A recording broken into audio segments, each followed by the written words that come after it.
আসসালামু আলাইকুম। How to IF formula in Excel. এক্সেলে এটিকে কিভাবে ব্যবহার করা হয় তা আমরা জানব। এটি মূলত একটি শর্তযুক্ত কন্ডিশন।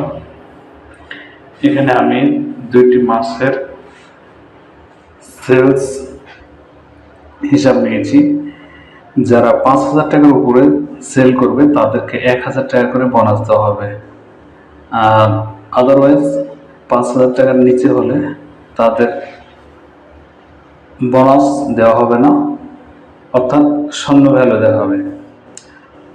তো ইফ ফাংশনের মাধ্যমে আমরা কিভাবে এটা করতে পারি তা আমরা দেখব। চলুন দেখা যাক।